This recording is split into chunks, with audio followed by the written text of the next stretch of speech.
A suffix is an ending added to a root word. I'm Groot. And a root word is a normal word like jump.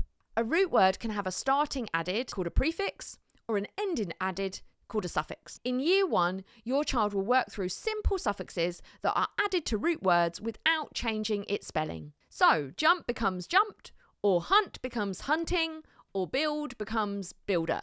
But in year 2, your child will learn more complex suffixes such as ment, li, full, and ness. And if the root word has an E, it's dropped before adding the suffix. So have becomes having. Year 3 and 4 will introduce Asian and us to your child and also expose them to tricky li root words that will change their spelling. So in this case, happy becomes happily with the Y changing to an I. Year 5 and 6 will round off their suffix knowledge with the beautiful suffixes ology, graph and port. But we'll teach them that sometimes ing and ed will add a letter to the root word. So refer becomes referred with a double R. And that's suffixes and I guess root words explained.